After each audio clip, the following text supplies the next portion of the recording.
What's up and welcome back to the Kinda Funny Screencast. Today we are reviewing WrestleMania 40. The last 10 weeks we have been ranking a whole bunch of different WrestleMania matches from throughout the years. You can get all that on YouTube or on podcast services. Last week on Friday, this group of people right here, me, Tim Geddes, the Big Daddy himself, Greg Miller, Hi. The Lock, Roger Percorni, Yo, and the Master of Hype, Snow Bike Mike. say something. I'm for life. People know. Maybe the audio listeners. Oh, yeah, though, yeah. My you know? apologies, No, they audio felt listeners. it. It's for I life. only know Mama 3 just crashed the van because she looked down to see if the podcast had stopped. It's true. Wow. I hope everyone's okay. Tulsa, Oklahoma. We Sydney. predicted what was going to happen at the show. Some we got right, some we got wrong. But today, we're not talking about what did happen at WrestleMania 40. Of course, before we get into all that, I wanted to say thank you all for your support. If you have the Kinda Funny membership on YouTube or Patreon, that means you get all of our shows ad-free. You can watch them live as we record them, and you get the daily multimedia experience. Greg Way. You also can be a Patreon producer, which is really, really cool. James Hastings, Casey Andrew, Kieran Hovasapian, Carl Jacobs, Kashan Patel, Karen Lindner, and Nathan Lamoth. They know all about that. They know about being cool, Raj. Yeah. What do you know about being cool? Everything. Yeah. I wrote the book. He's a book writer. Cool. He finished his Damn, story he's a book guy. years ago. But even if you don't have a buck to toss our way, that's totally cool. Thank you for watching us, listening to us, however you are. And thank you for supporting us as we do a whole bunch of wrestling content because we've been having such a great time this WrestleMania season. It's kind of wild that the season's come to an end. I know, right? You Yeah, know? yeah. But of course, Raw after Mania tonight. Oh, my God. Now we'll get going. Where are we going to go? I don't know if you've heard. It's a new era. It's a new era. So we'll see Yes, where it we go is. today when we start the new era, the Paul Levesque era. God damn, baby. Let's freaking go. So much to talk about. So many matches. So much hype. So much excitement. I want to just start at the top with top-level thoughts from each one of us. Greg, you were not with us yesterday. Mike, Yeah, I know. You all got Roger, together, watched it. and I got to all watch it together. So I know where we're all at. But I don't know where you're at. What do you think of WrestleMania 40? Incredible. I mean, there's no, you know what I mean? Like, I thought night one left me wanting, both in good and bad ways, but it was like, I was like, oh, okay, well, some of these matches I wasn't as into as I wanted to be, and yada, yada. It's one of those, should we go back to one night of Mania, blah, blah, blah. And then you get to night two, and I feel like night two, not perfect, but I feel like most of the way through, I was like, oh, this is great. I'm into all this. And then to get to the main event, which we will talk about at length, right? And you're watching something and you know, it's like, oh, this is going to be something. If we were, if in 40 years they do WrestleMania re-ranked, this will be something you talk about there. Like you're watching something special. And then to get to the end and have them let it keep going. You know what I mean? I told you in the predictions, it's going to be Cody giving his mama the belt. Maybe it'll be people lifting them up. But to have him call out Bruce Pritchard, to have him call out Triple H, to have him walk around is like, damn, they're letting us sit here and watch something that usually only happens if you're in the arena. And it's going so much further the way I described it this morning when Jen was like, how was it? I was like, very clearly, I was like, this isn't what happened, but it feels like I just watched the series finale of WWE. Like they rolled credits and we were never coming back. And I was like, it was special. It was incredibly special. And I think that's the easiest way of like, it was special. Yeah. Roger. Yeah, as my first WrestleMania that I've ever seen, this meet my expectations, which was a hard thing to do, right? Like WrestleMania XL. This is the one. Hey, this is the one you got to watch. Everyone's got to watch this one. And by the ending of it, I think night one, I was like, this is good. I don't know if it's great. I don't know if it's at the place where I need it to be. But by the ending of night two, I was blown away.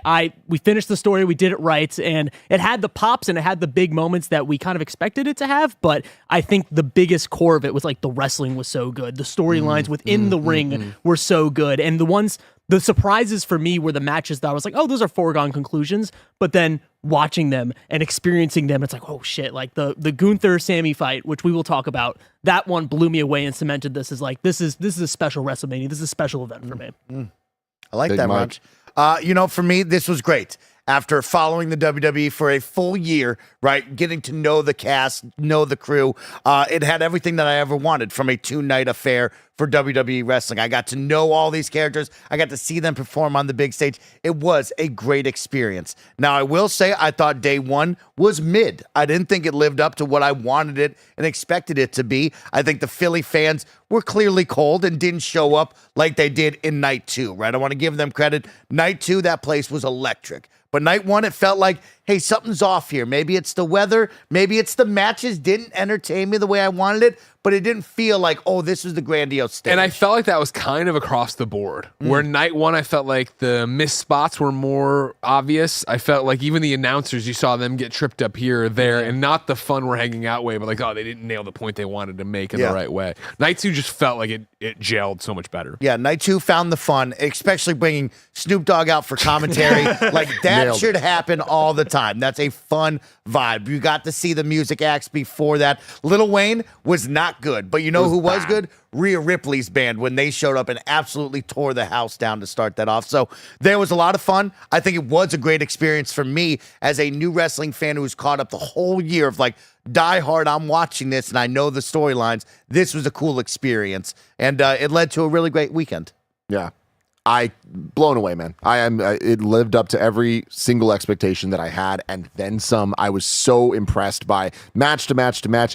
Mania being 2 days, I'm just not a fan of, but I'm a bigger fan of this than putting all of this into one day. Yeah, for sure. So I'm kind of torn there, but I do think that day one, I was still thrilled with. I feel like start to finish, I was like, so excited by so many things that were happening. The main event of night one, I thought was utterly fantastic and such a good lead in for day two of leaving me like, I can't wait to see what happens. I just think they did such a pitch perfect job.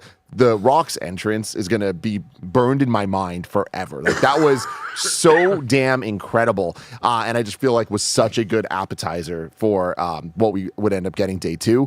Match to match, I feel like the key thing for me was surprises. Like, I feel like I was surprised by a lot of the results, surprised by a lot of the decisions that they made in terms of the actual storytelling in the ring, who would interact or interfere, who wouldn't. Like, there was a lot more. I didn't see that coming, both day one and two, than I expected. I thought we were going in like, we pretty much got this unlock of what's going to happen here or there or whatever.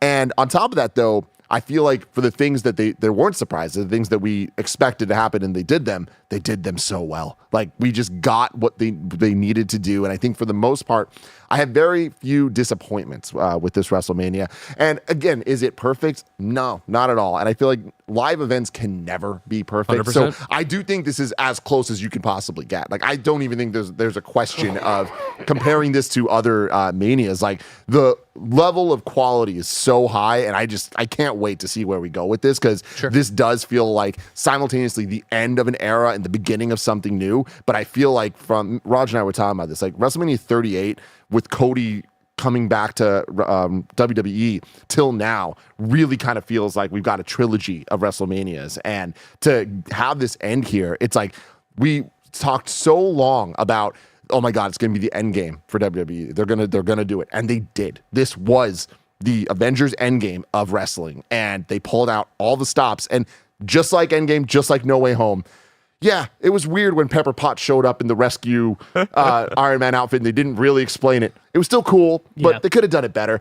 Tobey Maguire walking through a fucking portal like a youth pastor definitely could have been more exciting. But he was back, and they did the thing.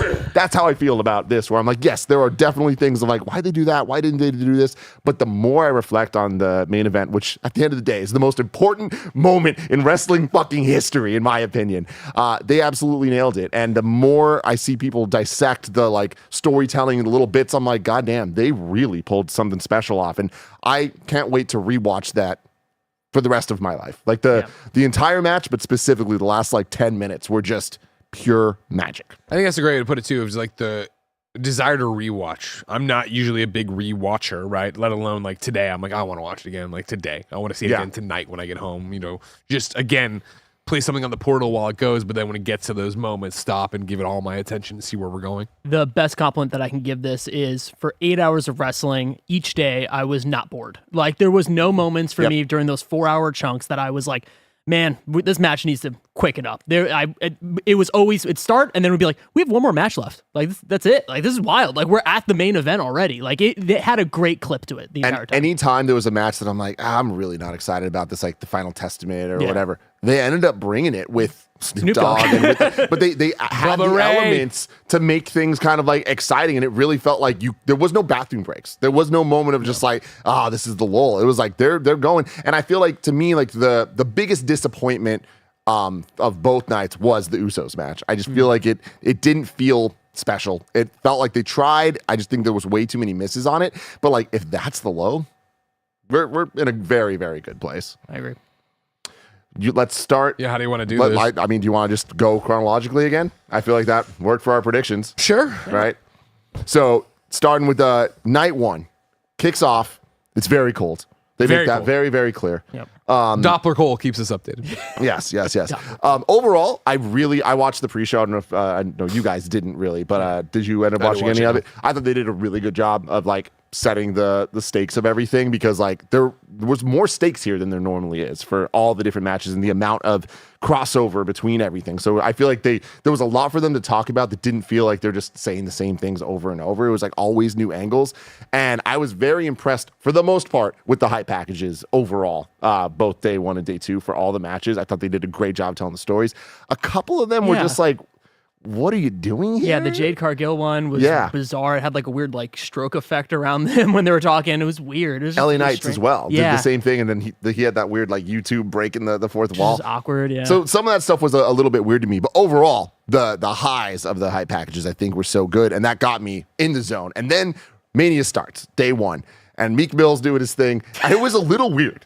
I liked it. Day two worked so much better for me with it. Like for some reason, I was like, day one, I was just like, I get what you're going for, but it's just... we got a couple rough and tumble guys or whatever. Yeah. It was flat. Yeah. Day one was flat. Day two for Meek Mill was fire. Yeah. So starting that off, then we get the big, we see the set really for the first time, besides the set reveal. And overall, I really, really liked it. Agreed. I think that the coloring really went a long way. Having the giant XL and like the LEDs and all the WrestleMania letters and stuff, like I can't really complain too much, besides the fact that I will always say, I just hate when they're outside, man. It just kills the sound. It kills the energy. I think again, day one and having it being cold, right? Like I think that's a big part of it. Man, when you ice those have to fans. glove up your hands, you lose that. You iced them, yeah.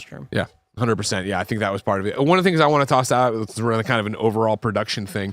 Really loved some of the camera work and graphics packages they were working with this time, right? People come into the ring, it pops out with how long they've been champion. You get in there and they're doing these like, you tell me more, but portrait mode, 4K, we're up close. It's Challenger, it's like a video champion. Game. I was So like, sick. Samantha in there delivering, crushing. You know what I mean? I was like, damn, this is amazing. Dude. I mean, Samantha was a highlight of 100%. the weekend. You know, she always is, but the emotion she brought this time and like her reactions, right? It was just so good. But yeah, the shots we get of her that they used sparingly, which I appreciate. It wasn't every match, but camera zoomed in on her in the center of the ring and then kind of coming out and going to get individual shots of the competitors. Oh my God. It was just hype, and you're just like, let's do this. One thing I do want to call out that it's being called out in chat, and I want to bring up to you guys. It says over here, Curb Inside Profit 13. Important note, if you don't pay for no ads on Peacock, you didn't get the hype packages. Wild.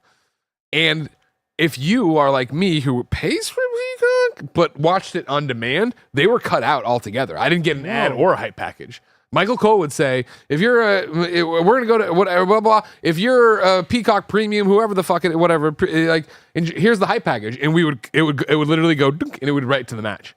Like there was nothing there, no hype package. You think that was a glitch or that was just straight up? Like, I don't know. He weird. called it out every time. And of course, obviously, there was way more sponsors throughout WrestleMania this time around. So I think it's just them doing the new thing, the new era, the new whatever. But yeah, I was also like, oh, this is going to be weird if you went back in time, right, to watch the things and do WrestleMania ranked like we did, where we made the hype package part of the ranking. They just don't exist now.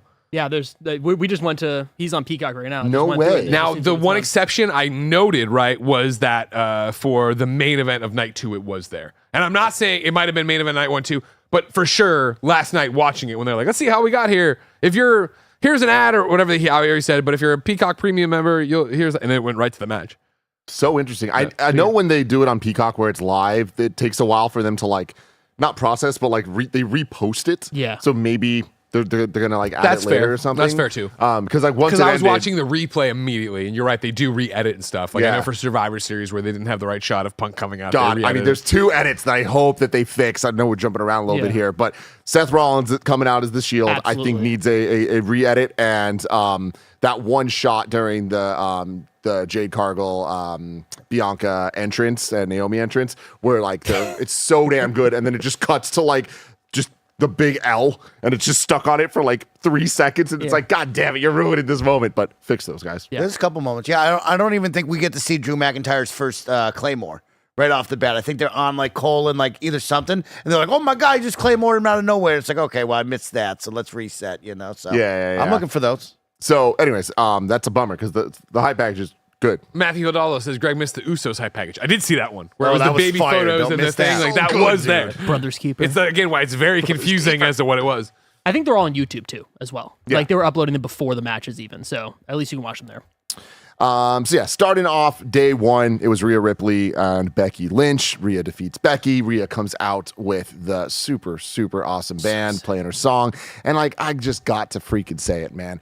I hate how generic and shitty so many of the wrestlers' theme music is. And like, I don't know the exact details of this, but they got rid of the people that they used since the 90s Jim or Johnson whatever. and all Jim that, Johnson, yeah. all them. And now the CFO group, I think is their name now. They just make the most generic shit where it's like everyone's song is just like, here's a catchphrase, and then here's some like rock stuff, and then here's some like kind of rap rocky bit, and that's it. And it's like there's no personality to it. And that's why Rhea Ripley is a fucking star for so many reasons. But one of the reasons is her song hits and it's uniquely hers. You know that that's her song. And her coming out with a live band. Oh, always love it. But that felt extra special. Yeah. And them singing to each other and her singing on the ramp and like going fucking crazy. Yeah, I love that. That was awesome. Great entrance. It's great, but then the stark comparison is to Becky's entrance, which I Did you know she wrote a book? Yeah, did you know that a New York Times bestseller, Becky Lynch? What a rough one to start off as like the first WrestleMania entrance of 40 of like her walking, and it's like the weird AR book that you walk through and kind of phases through. That to me just like started the match off with a sour taste in my mouth of like, I know she's a great wrestler, but it's like, I get it. You wrote a book. Like, What did that you think of feels, the outfit? Outfit was sick. Outfit I was like the sick. outfit, yeah. Outfit was sick, but like it felt to me like that's something you do at like a Raw, like as like, oh shit, her book just dropped, like this is a big deal, like okay, cool, it's a viral moment, not at WrestleMania. Like that felt a little weird, especially with the intro hype package of like her just reading the book. Like I don't know, it just felt so. What's her flat. normal music? What's the vibe usually? Whoa. Okay, I like the book a little bit more than that. I like the book more. Yeah. Yeah, I mean, obviously we called out before how great Becky is and how what a talented wrestler is.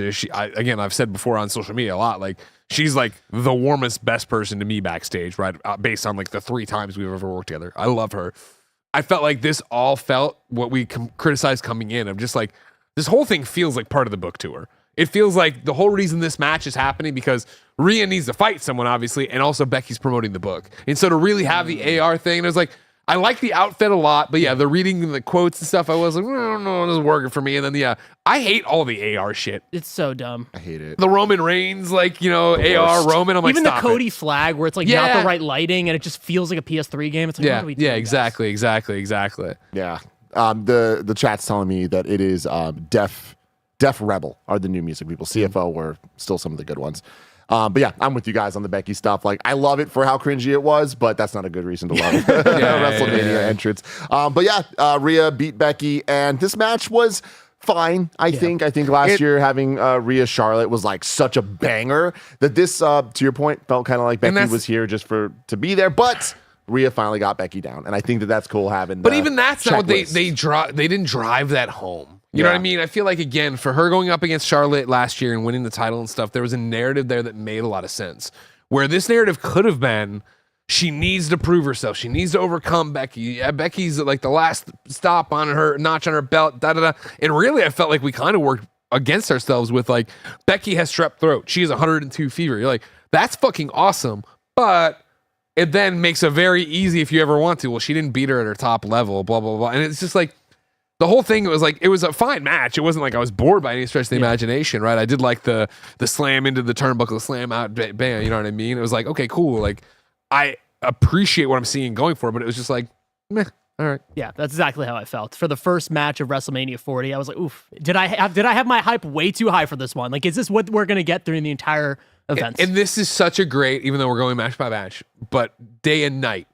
To where night 2 comes out and it's fucking Drew and Seth burning the house down. CM Punk. Here comes it was like I was in the same boat of like night 1 ends. I'm like, oh, it was good. I liked them. But it was like you get to night 2 and I as soon as it was going, I'm like, this is awesome. Fuck, if they can they maintain this? Yeah. I'm like, oh, they got that weird 6-man tag coming up. Then they got fucking Snoop Dogg out there. They got Bubba Ray Dudley. I'm like, oh, fucking, you got me. I digress. Then, yeah, speaking of six-man tag match, that was next. We had A-Town Down Under, The Awesome Truth, Judgment Day, DIY, New Day, and New Catch Republic coming out for both the SmackDown and Raw championships. And this was such, I think, a reset point for us where it's like, we kind of like, we'll see what we get from here. It was so much damn fun. Yeah. You know, a lot of good surprises. spots. A lot of good spots, yeah. Maybe not the craziest ladder match Yeah, we've I wanted ever it had. to be better. This was the match. If we rewind last week, I said this could be my WrestleMania match. It was not. I love the endings. I like the two teams that we got walking out with the belts, but it didn't have the crazy spots. And especially because the last week I've been watching the big ladder matches before this, and you see the Hardy Boys really putting their bodies on the line. And like, it is a different age now, but it didn't have that, oh, wow, this is an insane moment right here. It felt kind of more controlled, and I wanted it to be a little crazier. Oh, I can't believe that like kryptonite crunch from the top of the ladder. I was like, that's fucking insane. You know what I mean? That was good. And like, I That think was this good. one worked really well, better as the highlight package. Yeah. At the end of the night when they're like, here's everything we've done, I was like, all right, there was, all right, blah, blah. But it was the little things of like, there's that push and pull, right? Of you go back and you watch X7 and you watch the Hardys like risking their life and shortening their fucking heights by hurting themselves, right? And then you watch this one, it's like, all right, the ladder's split and I can see that it's like fiberglass or whatever. You know what I mean? It's like, okay, like That was weird. maybe if we can't go as hard as we want to go anymore, we shouldn't go that way. But it's also like, I suspend my disbelief for enough stuff in WWE. And I've said before, right? One of the reasons I don't love AEW is that it's too brutal. I think they're too blood and guts about it. So it's like, there's a push and pull where in the end, this match was fun. And this match was fun. It was entertaining, but it wasn't they are fucking killing themselves. And I love that because they're doing that. And that's the reset, I think, on what a ladder match needs to be for tag teams in modern WWE in the Paul Levesque era. Oh, yeah, baby. For me, it was great because I don't watch a lot of ladder matches. I don't watch a lot of wrestling period before this, but seeing this match, I was into it just for the chaos, right? Like Sure. I love the control chaos, but I love the uncontrolled chaos, right? I like that moment. It was not planned clearly, but like the ladder's broken and the refs are like, you got to switch that ladder right now. And like you see how they figure it out. And like, that's the behind the scenes stuff that I enjoyed watching on the big screen. But like, also, I think having the New Day connection was fun. Of us Great outfits. great outfits, and also seeing like, oh shit, like, is it gonna happen? Is it gonna happen? Like, I think that's what pushed it over the edge for me. It's like if I didn't have the connection to New Day, if we didn't love New Day as much, I would just be like, yeah, whatever. I don't have any particular other than R-Truth. That would be the only other connection. Yeah. So I think that for me made that a really For me, good it was match. R-Truth, right? He stole the show again. He wanted it to make it a tag team. He waited for the tag. Everybody That laughed. was awesome. He pinned the So good, guy. dude. R-Truth's so great. Miz, who plays so well off of R-Truth, is going, why are you pinning him, right? Like, that's so much fun. And then, yeah, the finale of, like, seeing those two up there celebrating, like, that's a special moment. That is something I'll remember. And, of course, A-Town Down will be fun. I mean, next week when these guys get on the microphone, this is going to be a blast in the storytelling side. Loved seeing R-Truth win. Like that, I feel like the whole match was worth it to get to that moment. I feel like they had so much fun and they put on a show. I feel like all the men in the ring there were just like, let's just have fun and like let's go for it. And I feel like what it was they were going for might not have been fully maybe the right path in terms of like what a ladder match could be, but they had some fun spots and I think that they got where they needed to go, and having A-Town Down Under be the champions I think is a good move. You know what I mean? Like, let's push these guys as the assholes. Yeah, So, 100%. And especially since they're like Logan Paul's like underlings now, like it makes a lot of sense. Yep.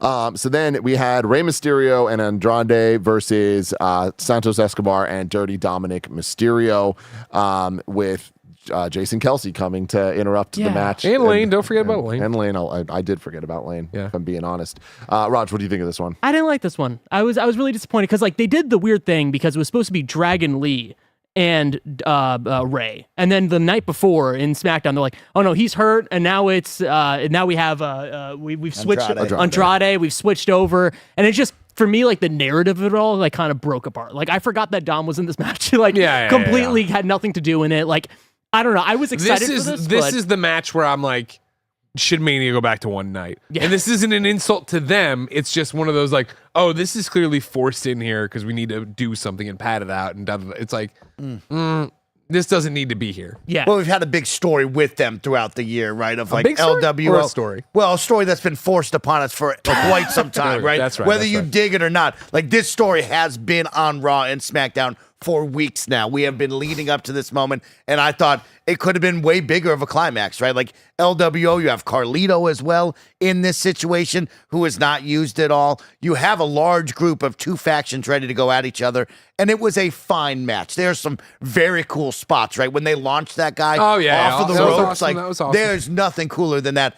I do agree, like, the Philadelphia Eagles stars coming in was great. Jason Kelsey, everybody loves. That's got to be Travis Kelsey. Like, sorry, Lane, I love you, bro. You're a Hall of Famer, but, like, that's got to be the other Kelsey, bro. That pop would have been insane. But they're Taylor in Philly, Swift you hit can somebody play with to a that. chair. Exactly. But it was fun, right? But it wasn't what I wanted after weeks of, hey, we're pushing these two groups nonstop in your face. That's got to be better.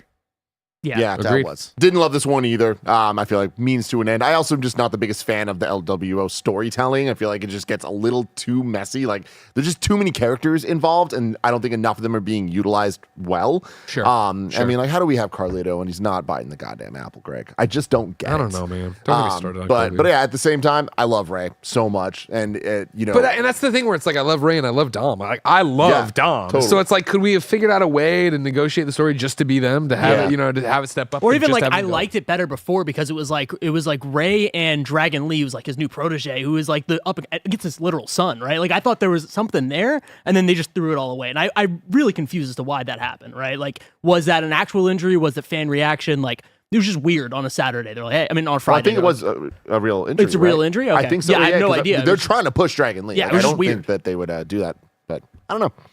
And then, next up we had Jey Uso defeated Jimmy Uso by pinfall.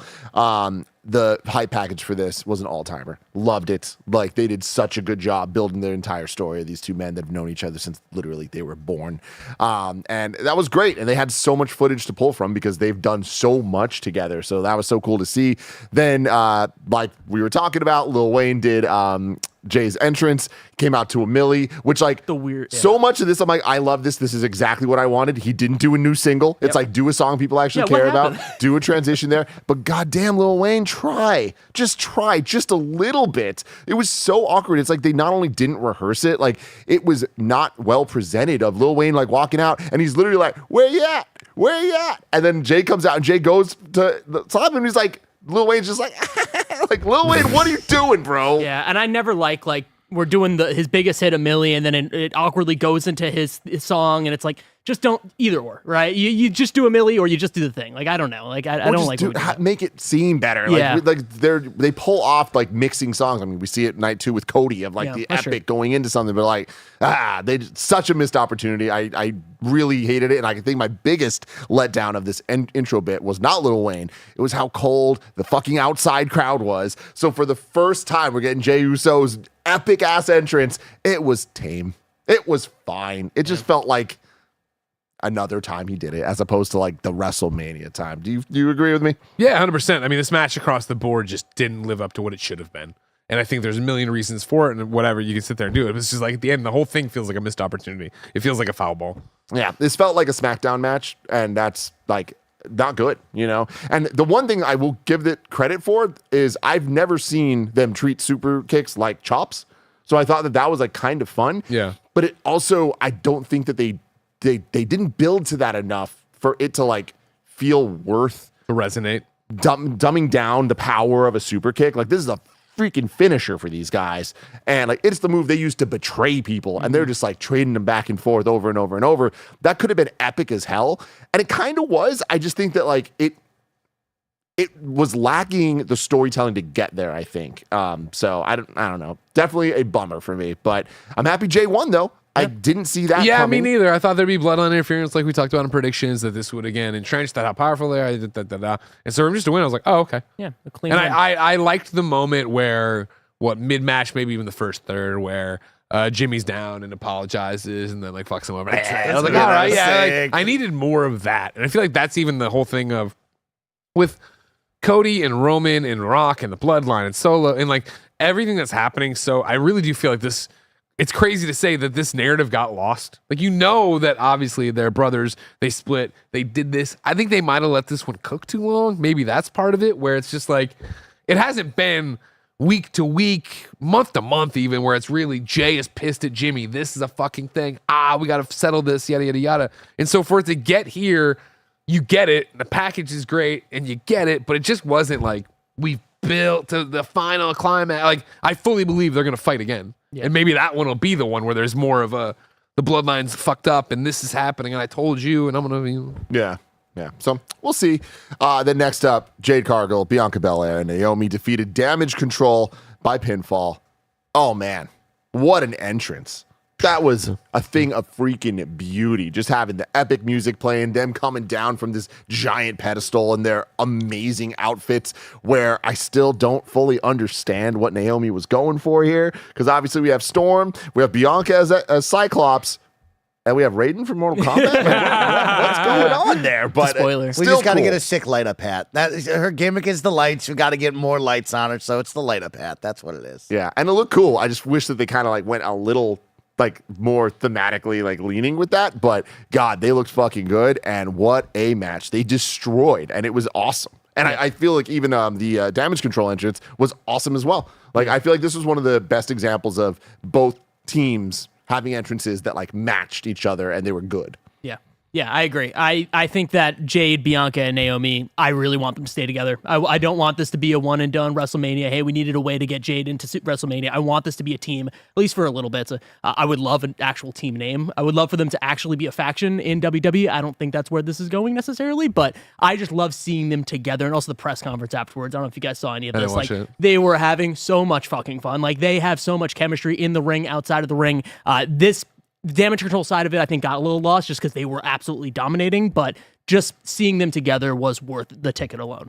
Oh, I mean, to give props to Damage Control, the Kabuki Warriors were fantastic. Those two women absolutely crushed their spots, and it is fun to watch each and every time.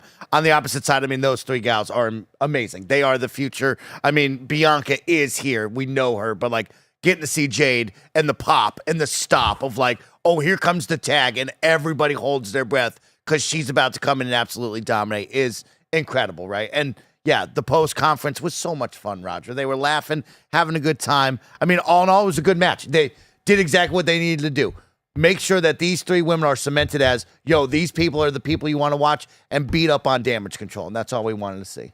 See, I agree. I had fun and it was, what it was, but this is what they wanted me to feel. But again, I don't know if it's to the degree they did. I just wanted Jade. Like, Jade gets the hot tag and comes in and it's great and she's down. And it's like, even when she pins and I'm like, and it's over, I'm like, that was great. I wish this had been a one-on-one. I think maybe if it to your point, Raj, if like we get a faction name out of this and that is what they're going to do and they're staying, maybe we're building to something there. I don't want to see her as a tag team competitor. I don't want to see more 6-person tags here. I want to see Jade get off and out of the blocks and go to town, right? And I feel like we've been not teased, right? But it was Rumble we saw her at, right? And here we are 2 months later, and you're like, all right, well, she's there, and okay, but let's go. And I probably just want too much too quickly. Yeah. Yes. See, I'm on the other side of that where I'm like, I love that they're taking their time because we are building her versus Rhea. Like, we are building like the future of like big super mega stars. So it's like, don't rush there because so many times we see that you rush too fast and it kind of just fucks things up. There is the side though of like doing the wrong pacing. I think LA Knight's kind of a good example. Granted, he's still over as hell, and I feel like his journey is just beginning, but his journey's felt a little stunted. He felt like he was like skyrocketing, and then he wasn't at Mania last year. And that was like one of the biggest, like, what are we doing? How is LA Knight not actually part of a big match last year at Mania? Because that was like the lead into him having his moments, right? And I feel like with Jade, so far, they're not doing that. They're treating like every appearance she has as like a spectacle. And I think that like limiting her in-ring stuff right now is the best move that they can do because we're going to get like, imagine what her SummerSlam like singles debut is going to be like, and the big stage debut at least for competition. I think it's going to be absolutely incredible. Oh, we're going to get a full year of Jade. It's going to be incredible. I want her to go right down the list all the way up to Rhea, right? I want to see Nia Jax on the list. I want to see Becky on the list. I want to see Bianca. I want every big name. I want her to go through them. And that's what we're going to get all year, guaranteed. And again, you gave him a shout out, but a shout out to the Kabuki Warriors. I thought they were awesome in this. Yeah. And Dakota Kai, right? She's coming off of an injury. You got to remember that. And I'm a Dakota Kai guy. Dakota Kai guy. Thank you. And I'm over here like, I want more out of her. But you have to remember, she's coming hot off of an injury, right? So she was very limited in the capacity, but she is the mouthpiece for this team, right? And we'll talk about tomorrow, the next day. It was impressive to see them come out, but then stop and not go with Io Sky. It was very interesting to see. Yeah. So that was that. Jade Cargill's pin, I just want to give a shout out to. Incredible. Was fucking awesome. And like her face paint too, so sick. But her doing that lean back, oh my God, she's a star. Then next up, oh man, it was Sami Zayn versus Gunther. Yeah. And he won.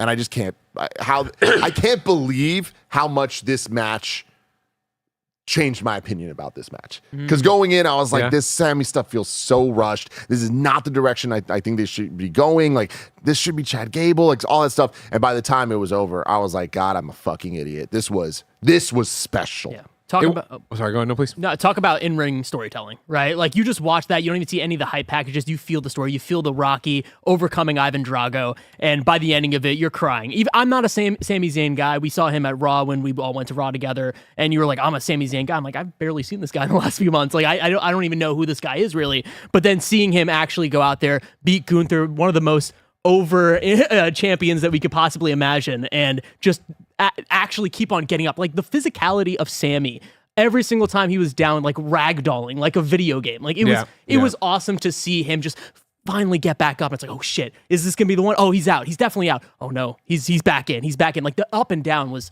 amazing this match. Oh, the work with his wife was the best part, right? Looking at her, pointing at Sammy, making her scream back at him. Like, you talk about Mama Rhodes. Sami Zayn's wife is all over this match, and it is awesome to see her work and have some fun with them. For me, I'm not a Sami Zayn guy. I know that this title run had to end. I'm excited for the story afterwards. Chad telling him, hey, you owe me one, is going to be exciting. Where does Gunther go? Like, Gunther's going to be a problem. Anywhere he wants to go, like, it's going to be exciting. And I want him to mix and match with CM Punk, Drew, with Seth for this next title. Like, where this story goes for both of these men is going to be exciting. It's going to be awesome. There was a lot of pro wrestling talk thrown around there at the end when Cody won, right? Yeah, I think Gunther showing up and being like, you think you can wrestle? You can't do shit. I echo everything you guys said, right? I think we didn't look past this. I think Sammy had such a great run up to Elimination Chamber, right? And then his KO title run to the title, and Mania was a heartfelt moment and main event of night one last year. That's great. I felt like, as we all talked about, this kind of came out of nowhere. Was it really doing blah, blah? And it was when they went into the package, and I was like, oh shit, he's winning tonight. And then they come out of the package, and his wife's there with the kid. I'm like, oh, he's winning tonight. Shot. And then this, again, back to the production and what they're doing with graphics and camera angles. I know we've seen this before, and it's honestly, I think before we saw it last time with Sami Zayn, right? But the follow all the way through the back end to KO to out, it was like, this is fucking rad. I mean, it was incredibly special. Like, it's been said a couple times, I'm a Sami Zayn guy. I fucking love him. And I just love the story of just like, he's just a dude. And he's just a dude that you look at him and you're like, a dude. You shouldn't be here with these people. And it's like, that is what motivates him to like just go bigger and bigger. And like, you just start to believe that this guy can go up against these gods, you know? And I think that is just so exciting. And they've done such a great job over the last couple of years building him up, and the Uso stuff and like the Usi stuff. Like, it was just so damn great. And then, yeah, it's been a little bit like what's Sammy doing? He took a little bit of a break. So yeah, him coming back here, I wasn't super thrilled about, but that all changed with that backstage thing with him and his wife and the kid. And I was like, oh man, we're about to get a one shot. And then they give us the one shot. But having it go with Chad Gable being like, I'm not going out there with you. You have everything you need. I was like, oh my God, this is incredible. But then he keeps going. And then Kevin Owens is there. And then they flip it the next day. I was like, this is the type of shit that I live for. Like, I can't believe how well they pulled it off. And I want to run through a Twitter thread. Kev, I just sent it to assets. Kevin, we're going to twitter.com. Because it gives even more context to what made this match so incredibly special. So I'm just going to read this whole thing. It's from Myth Gifts Wrestling. What we talk about when we talk about top rope brain busters, a thread. Sami Zayn has won the Intercontinental Championship 4 times now, but this one was special for many reasons, and this time he had a little extra help.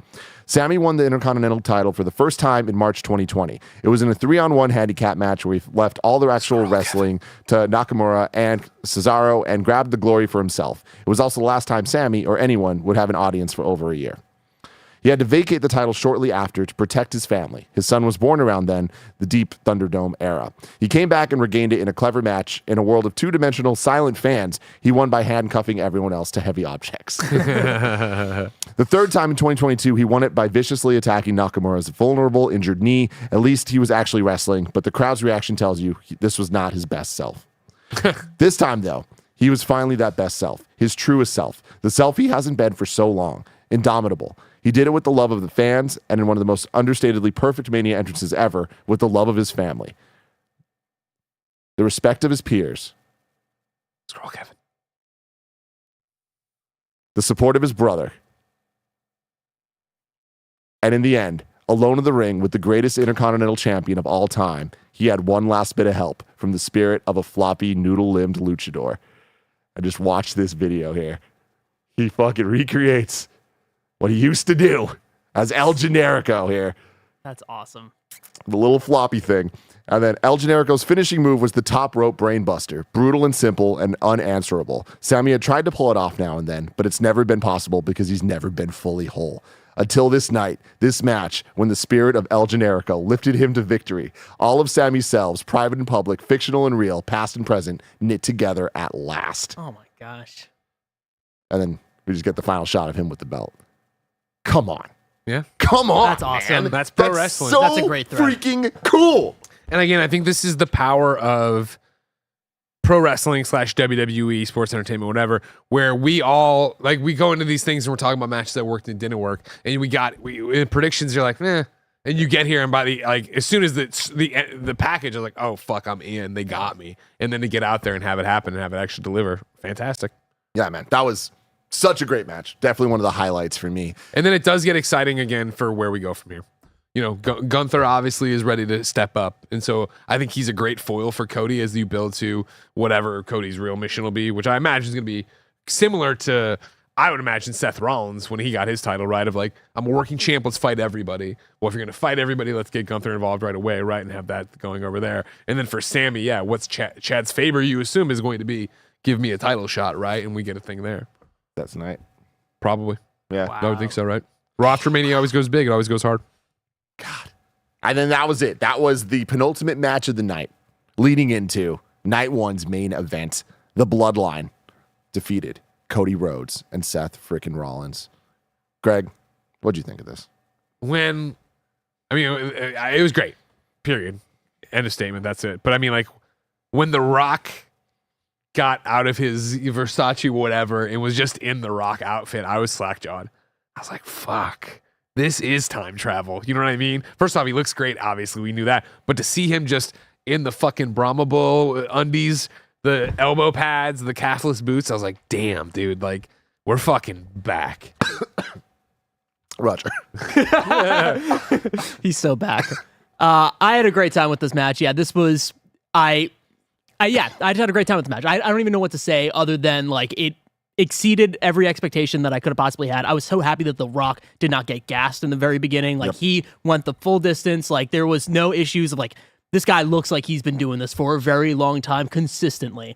And yeah, of course, it ends with the Bloodline winning. Duh. I mean, I predicted the other way, just to have some fun, but you know that's where this was going. And I love just the perfect shots of like him sitting on the floor, just we're recreating it all and we're setting it up. And yeah, this was a great match to set up the next night. It's such a great way of bringing in Rock as TKO guy with The Rock, right? Where he's fucking screaming at the ref, like, you count, you're fired. The ref goes over to apologize when they're cheating. It was like, this is awesome. Michael Cole driving home that narrative, keeping it going. We'll talk about this in the next, when we talk about the actual match, the finale of WrestleMania. But like, this to me felt more like Bloodline Rules than Bloodline Rules. 100%. And like, that's my biggest problem with Night 2 and just the whole Bloodline Rules element of it, because this felt like, oh shit, like The Rock owns this match. Like he owns the referee. Night 2, you just felt like, oh, blow for blow. They're all kind of equal in this match, but we'll talk about that later. That's the one thing I want to Taker stopped him before he could get anything going. That was awesome. The bell.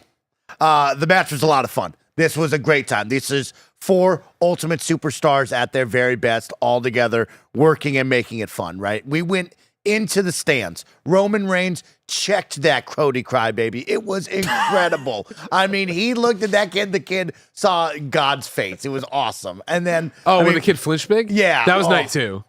Was that night 2? That was night 2 because I have that in my notes for night 2. That was incredible. so great. That kid, wherever that was awesome. But I mean, we're breaking tables. We're checking Mama Rhodes. It was fun. That was a good time for sure. I had no problems with that. And yeah, seeing The Rock in the full outfit, I mean, that's a dream come true for the newbie WrestleMania guy of like, oh yeah, I want to see The Rock wrestle. I want to see the old early 2000s Rock. And I got that. It was sick.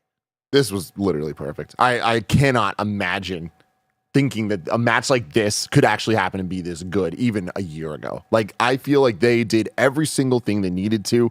The camera work of having the 2 tag teams, like having a one-on-one where we got the split cam of them both out in the audience doing different things, and not just different things of like, oh, I'm pushing you. Cool ass shit. Like, they went so hard. I did not expect the match to be as long as it was. I didn't expect The Rock to be as involved as he was. I didn't expect him to be able to keep up, but my God, he could. His moves were awesome. His shit talk was great. The ref stuff was brilliant. Him just swearing up a storm, the blocker not being able to get him at the right time. It was just powerful stuff. At which point you're fucking on Peacock and networks. Just let it go. Just what are we doing? man. Why are we even trying? But it's so, it was special, man. I feel like they did such a great job of using WrestleMania Night 1 and Night 2 to their advantage for the first time ever. Of like, we're gonna Empire Strikes Back this is Infinity War. We got Endgame tomorrow. Recreating the shot of Cody being so disappointed was just like, man, these people know what they're doing here. And I just feel like they delivered. They delivered everything I wanted from this match. And The Rock's entrance, my goddamn God, sick. dude. I love they just gave him a belt. it's so douchey. Hell yeah, it's dude, so it's awesome. silly, man. He's the people's when champion. it happened at Hall of Fame, I was like, all right. And then it was like, so you can bring it out. They can look cool. Yeah. I just go for it. The one thing that wasn't delivered was the belt to Mama Rhodes. Mama Rhodes should have held that belt. She should have been crying. That's my only thing. That's my only thing. That is an interesting pull there. But The Rock's entrance, man, like they've been building it every time he's come out, just adding elements. This was just insanity. Like, it was turned up like 15 notches of like anything they could do, they did. Yeah. Having it just go version 10.0. All the words they're using don't even make sense. It doesn't fucking matter. The lightning starts turning every single color. The final boss has been engaged, y'all. He walks engaged. out fire, just shooting up, and you're like, what's going on? Why is this shot lasting so long? And then it's revealed he's standing in his own logo that is flames. This is it. This is a WrestleMania entrance. Oh, man. yeah. Oh, Oh, my yeah. God. Oh, yeah. It was incredible, man. I was like shaking from this, and they kept that energy up for like an hour. Oh, incredible stuff. That was night 1, though. We're going to talk about night 2 right after a word from our sponsor. This episode is brought to you by Factor. Eat stress-free this spring with Factor's delicious, ready-to-eat meals. A ton of us here at Kinda Funny have been so thankful for Factor since we've been in the new studio, and you can too. Every fresh, never frozen meal is chef-crafted, dietitian-approved, and ready to eat in just 2 minutes. Choose from a weekly menu of 35 options, including popular options like Calorie Smart, Keto, Protein Plus, or Vegan and Veggie. Also, discover more than 60 add-ons every week, like breakfast, on-the-go lunch, snacks, and beverages to help you stay fueled and feel good all day long. What are you waiting for? Get started today and fuel up your springtime goals. Get chef-prepared meals on the table in 2 minutes with Factor's ready-to-eat meals so you can get back to doing what you love this spring. Head to factormeals.com/kindafunny50 and use code kindafunny50 to get 50% off your first box plus 20% off your next box. That's code kindafunny50 at factormeals.com/kindafunny50 to get 50% off your first box plus 20% off your next box while your subscription is active. This episode is brought to you by Dragon's Dogma 2. Dragon's Dogma 2 is the highly anticipated action RPG successor to the cult classic Dragon's Dogma, released in 2012.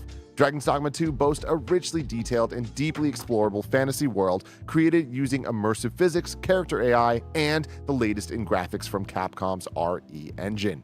This single-player action RPG challenges players to use their creativity and curiosity to shape their own experience. The world of Dragon's Dogma 2 revolves around choice. Both your party of pawns and enemies alike will react dynamically to your actions on the battlefield, whether you cling to the backs of monsters or seek to dispatch them from afar. Whether you like melee combat, shooting bows and spells, scaling enormous monsters, or using your environment to your advantage, Dragon's Dogma 2 has something for you. And the character creator is easy to use with a ton of customizability to get as creative as you want. So go to dragonsdogma.com to buy the game and start your epic quest today. This episode's brought to you by Robinhood. Did you know that even if you have a 401k for retirement, you can still have an IRA? Robinhood has the only IRA that gives you a 3% boost on every dollar you contribute when you subscribe to Robinhood Gold. But get this, now through April 30th, Robinhood is even boosting every single dollar you transfer in from other retirement accounts with a 3% match. That's right, no cap on the 3% match. Robinhood Gold gets you the most for your retirement thanks to their IRA with a 3% match. This offer is good through April 30th. Get started at robinhood.com/boost. Subscription fees apply. And now for some legal info. Claim as of Q1 2024 validated by Radius Global Market Research. Investing involves risk including loss. Limitations apply to IRAs and 401ks. 3% match requires Robinhood Gold for 1 year from the date of first 3% match. Must keep Robinhood IRA for 5 years. The 3% matching on transfers is subject to specific terms and conditions. Robinhood IRA available to U.S. customers in good standing. Robinhood Financial LLC, member SIPC, is a registered broker-dealer. Greg. Yeah. You wanted a kickoff. Well, I want to kick off something we haven't touched on, which if you would have gone back a week, I think would have been crazy. It's a night 1 and night 2 thing. How did we feel about the Prime logo? Perfect. Oh, yeah. Yeah. Fun. Yeah. Yeah. I, as long as it wasn't red, white, and blue. Right. And like it didn't distract. It Yep. blended with Totally the mat. fine. I didn't hate it. I was surprised to see it on the turnbuckles. Yeah. And then again, as we really got going, I was surprised to see ads on everything. That's the biggest thing I want to Dude talk about. wipes on the poles, the fucking America Every match. financial, The whatever the aprons, shit. that was extraordinarily distracting to me. Yeah. Of like, especially at the ending of night 1 where it's like American home shield or whatever, and it's bright white. It's like, oof, this is a lot. This is a lot to like, it is distracting from the actual match. That's my only note. I found it shocking, but I got over it quickly. Sure. To where it was just doing what it's doing. Yeah. Which I thought we all talked about in the beginning of getting used to it. Yeah. But it was interesting, and I guess I was gonna say I didn't see much of it scuttlebutt about it. I was off social media the entire time until I wrapped. So Everyone was pissed. Yeah. But yeah, and understandably so. I totally get it. Like to Roger's point, it's distracting, and I hate when it takes away. And it being the bright white when we're seeing these like epic matches, I'm like, man, years from now, there's not going to be any erasing that. Like when we're looking at highlight packages, like that's how the ring's going to look. And like that's the one thing I don't like. Having said that, I know that I'm the money guy when it comes to this stuff. You fucking I money would guy. much rather WrestleMania have money to put into so much dumb, crazy shit. I'm down to put up with that stuff if it means they're going to go this big and this hard for stuff. So that's a concession I'm willing to make. But the Prime stuff didn't bother me at No, all. not at all. And the hydration station? So I did fun. like the hydration Come station. on, Yeah. what a dumb Pat bit. McAfee just leaning into it every time. Yeah. I had no problem at all. I thought it blended well with the mat. I liked the turnbuckle use, actually. The screens itself, for me, my eyes were on the match itself, so I didn't get too distracted with dude wipes popping up every now and then. So I was fine with everything. And then, Raj, you brought up something that we did miss. Yeah. Roman accidentally spearing The Rock, So fun. Great causing reaction from him The Rock. a heart attack, it seems. Like this man was just dying. But no, it was just awesome. Like that, we needed that moment. We needed a little bit of a turn. Going back to what I was saying, I feel like night 1's main event was just perfect for what it needed to be. I'm just so happy that that Seth didn't turn on Cody. I'm so happy that The Rock and Roman didn't really get into it. Like they let the story go the direction that I feel it really needed to without adding too many complications to it all. Because they could have went harder, but they gave us what we needed, which was a little bit of problem between Roman and Rock. That's up in the ante. It was about the wrestling, which is the main thing. It's like I was very scared. We're talking about night 2. Night 2, same thing. It was about the wrestling first and foremost. It was not about the surprises. It was not about the insane moments of Mama Rhodes or whatever. It was just about, hey, these 4 guys are going to be in this ring and they're going to be fighting, and that's what we've been leading towards. And I don't want to take away from it. And I was very happy about that. Yeah. Langley says, I'm clueless. What is a spear exactly? Roger, It's a stand up. tackle. Roger, get ready. And man, we had we had some really good spears this weekend. We had some great spears. Yeah. Great. Oh, I mean, just talking a little bit more about the night 1 main event here. Good Lord. The rock bottom through the table. Ah, so good. Where Cody does the rock bottom to the Rock through the table while Roman spears Seth Rollins, like the classic through the barricade. The wall, yeah. Oh my God, that was what wrestling's all about. But here we are, day 2. I feel like definitively a better day than day 100%, 1. yep. The audience was Stem there. to stern. It was hotter. Maybe not hot's not the right word. It was less cold. And they were just confident, man. They were oozing confidence. You could tell that everyone was going in like, we're doing something special tonight. Everybody strapped the fuck in. And that was from the jump. Yep. Match 1. Drew, Stop. go for it. Stop. I mean, I'll dial it all the way back to Hall of Fame. Oh, okay. Hall of Fame, Paul Heyman is giving a speech, and that was a full stop for me. Like, Jen, as soon as we were done with putting Ben down, I'm like, I gotta watch this. I'm like, do you want to watch? She's like, sure. And when he starts talking to Triple H and then brings up Stephanie McMahon, Jen goes, why do they both look so uncomfortable? And like, I'd already been pausing a million times to make references to all this, and I'm like, you have to understand, after all the Vince stuff, we haven't seen Stephanie, and not even the modern Vince stuff, right? From when she quit and was like, cool, he's hostile takeovering, I'm out, bye, whatever. So to see her here and have Paul Heyman have an open mic, like nobody knows what the fuck's about to go on. And so to have Steph come out and do the welcome to WrestleMania and welcome to the Paul Levesque era, I was like, this is fucking cool. Wild. And also Paul Heyman's speech. Oh, yeah. I mean, we can do a whole fucking screencast on Paul Heyman, you know what I mean? God, that was incredible. Suck my fucking dick. I was like, and Randy Orton explodes, and Jen looks at me, and I'm like, it's very, like, this is the era of the EC, you know what I mean? Yeah. Like, this is definitely not current WWE, but it's what it works because X, Y, and Z. Him saying that he's a Paul Levesque guy. Yeah. Oh, my Lord. Yeah. Anyway, the Steph moment. Great. Also, shout out to Triple H opening night 1, Steph opening night 2. Short, brief. Just get the sound bites of WrestleMania so they can use it. I thought it was perfect. Yep. We have a show. We don't need to We belabor didn't this. even talk about the new intro for WWE. You're right. Are Yeah. you kidding The me? new era. The Galaxy? Yeah. Get out of Is this town, just man. for the PLEs, or are we thinking this is going I to be think on this is a Monday? new This is one. it? I think it's a new Okay. one. I like Yeah. the other one. I like the other one more. Oh, I like yeah? I like the other one more. I got to be honest. Wow. I think Wow. the other one's been around a long time. Oh, I it know has? you're new, Okay, gotcha. but it's like it's a version of Okay, it. They've then been I'm fair. adding. I'm okay with that then. I'm But okay with then that then. now forever together, like in space or whatever. I vibed. I vibe. Yeah. The WWE universe, Yeah, everybody. yeah. Man. Oh, I'm excited there's a new one because it really does, at all jokes aside, it does feel like a new era, and you need that type of stuff to cement that, right? So very, very exciting. But man, I like this. I like this live comment from Jesse trying to pretend the bad stuff only happened with Vince. I don't know if he's talking about us or WWE. I want you all to know when he's like, I'm a Paul Levesque guy. And it's the Paul Levesque era. Every time I'm like, I hope this doesn't blow up in Yeah. everybody's face in 5 years. You know what I mean? That there's some other horrible fucking thing nobody knows about, you know? what are they doing with cats in the basement, Greg? Yeah, Roger, what are you doing with the cats in the basement? Watch Games Daily, everybody. Anyways, Drew McIntyre, Roger, don't Seth watch it. freaking Rollins to start this thing off for the World Heavyweight Championship. And if I may, boys, You may. I'm so impressed with this. I feel like they did every single thing that they needed to. I can't believe how many main eventers we have right now, where we have superstars, that there's levels to this shit. That, of course, we're going to talk so much about the main event. But this was such a great match. Every single thing about it was great. The fun they had with the storytelling, CM Punk on commentary, just getting after them, it feels so much more real. Like, first off, can't believe CM Punk's back. Second off, can't believe that they're letting him, and this whole rivalry, Seth, Drew, CM Punk, feels so real.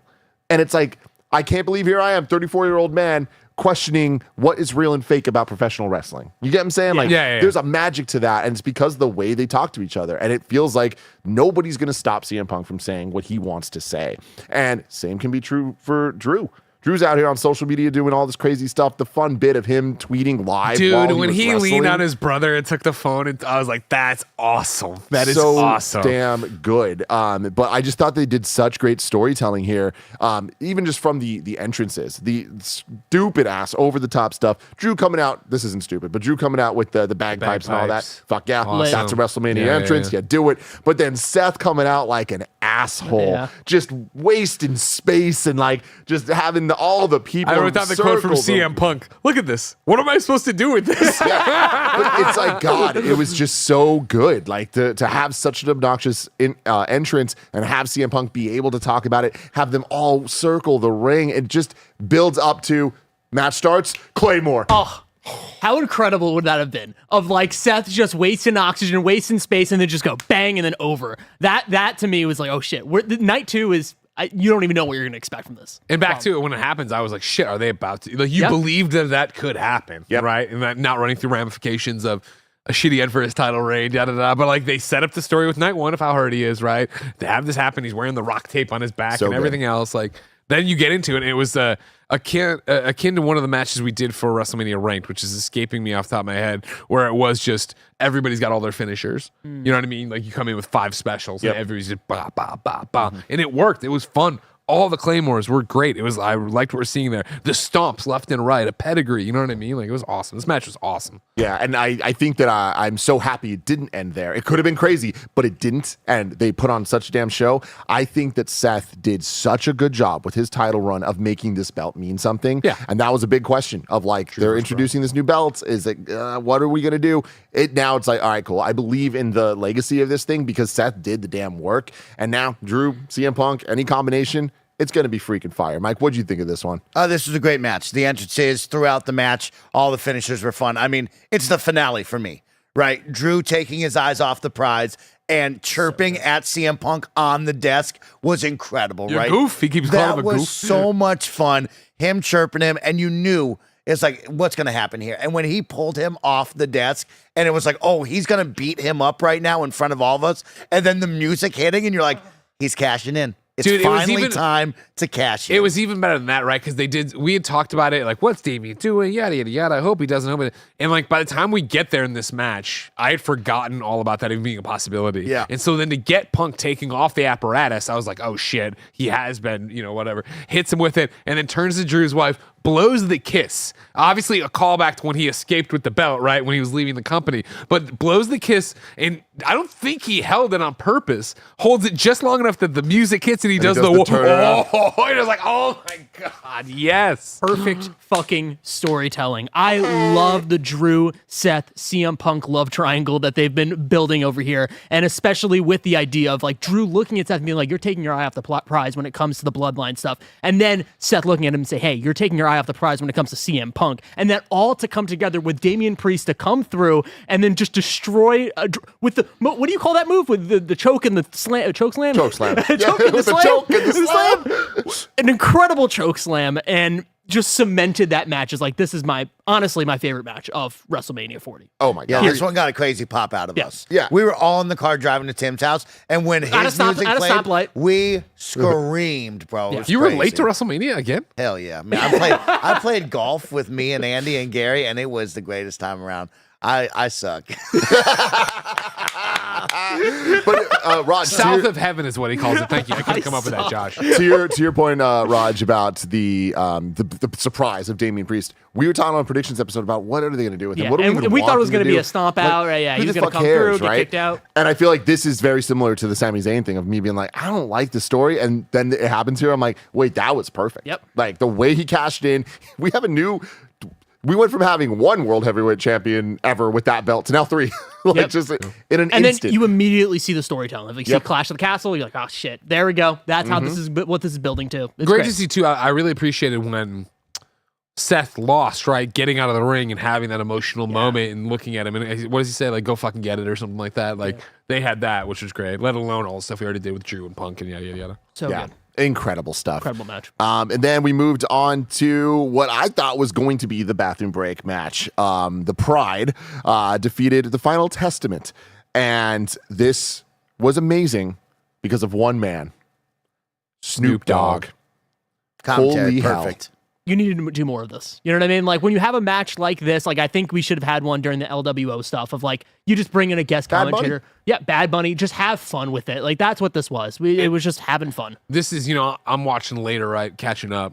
So I'm fast forwarding. Like, Peacock fucking sucks. Yep. I mean, just in general. But like, in a thing that's it's like, you hit the fast forward button, you're jumping 3 minutes ahead every time. So it's like, okay, like what's going on? Blah, blah.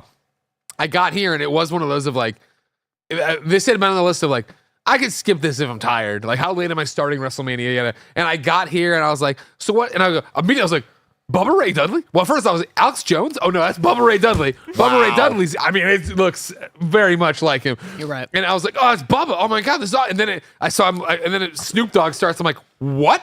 And then you watch this match, and Snoop is so entertaining to listen funny. to. Watch it back. Watch it back. So many bad one-liners that make you smile every single time, and immediately gets the table. Right. This is another one, just like LWO. Like we've had these two factions being pushed months now, of back and forth fighting in the locker rooms, beating up on poor Bobby and the crew, and like they had a really good time. This was a fun match to watch. I enjoyed every minute of it. I think Snoop elevates that, but there's a couple of moments like Montez Ford jumping out of the ring, but over the turnbuckle, and grabbing the pushing it. ring post and pushing himself off. You're like, Come fuck, on, dude, this guy come is on. an athlete doing that kind of stuff. And yeah, then to the turn of like, you know, Karrion Kross yelling at Bubba Ray saying, you need to count Busting out the faster. And he puts the glasses. glasses on. It's like, uh-oh, we're about to do something My crazy. one thing, and I know it would have been sacrilege to Bubba because of how he is or whatever, but like they did the was up, and I was like, oh, okay. But he did one of these, and I was like, oh, fucking do a 3D. You know what I mean? Like have one of these guys help you out with a 3D, but they didn't do it, but it was whatever. I also love Snoop Dogg. I have my notes here or whatever when Scarlett and them were fighting or whatever, and she's, or no, it was when Scarlett got in to help. It doesn't matter. One of the women got in to help somebody else, and he's like, yeah, that's what I expect my girl to do. Don't be watching girl, help. yeah, exactly. Yes, Yeah. B-Fab and Scarlett with the table spot was very That good was good as too, yeah, well. yeah. I I mean, was happy they got a second angle on it. Yes. In the ring, so much was happening. They did it in live, didn't cut to it, but then they did the replay to show the side Russian leg sweep to the table. yeah, fantastic fun between these two factions. I think we all didn't think this was going to be it, No, but I hate you the know what final they post, though. delivered? It was fun. It was awesome to watch, and that's all I could The ask other for. comment I have here, right, is the blown table spot had a nice recovery, where at the very end, the table breaks too early, right, because it wasn't Yes. set up right. Uh-huh. And like, especially in Philly, I was ready for the "you fucked up" chant and them to do something. But I love they owned it. They just got out, got another table, and fucking did the thing. I was like, awesome, good job. I love it. Yeah, yeah. was a good time. Again, surprise of the night for me. Of like, Yeah. I really was like, I think if you put all the matches of the Mania together, this would be at the bottom. Where I was like, I think I even said, who the fuck cares? Like, you know what I mean? We were making predictions about it, but I again don't care who won or lost. It was just a fun match. Totally. Absolutely. Then next up, we had LA Knight defeated AJ Styles. Another fun one. Yeah. You know, this was a weird build. I feel like this needed stipulations. You know, it's kind of awkward that they went this hard with the home invasion angle. And then it wasn't He hates like, him so much he flew to Australia. I'm like, all right, yeah. Yeah. Hate AJ's new theme. Like, Yeah, me too. First hate note, it. I don't like AJ's new song. So, yeah. My it's- second note, God, AJ's body. Yeah. God damn, AJ Yeah. Styles, you look good. And the Long Boys. Yeah, Oh, you're that's right. long. We gotta talk about the Long Boys for a second, everybody. What a WrestleMania moment we'll never forget, man. Shout out to the on. Slim Did you see this? Jim Yeah, Long yeah, Boys, yeah. bro. He's just Mr. Slim Jim. It's crazy that like this is it, right? You talk about advertising and like sponsors. It's like we have a whole segment just dedicated to here he comes with the Slim Jims. He's giving the car away thanks to Slim Jim. It's like, okay. And for when it's LA Night, I'm in for it, you know. He's the perfect dude to rep that. He Yeah, deserves totally. better, though. Other note I had here is the avalanche German suplex from the top rope was amazing. Yes.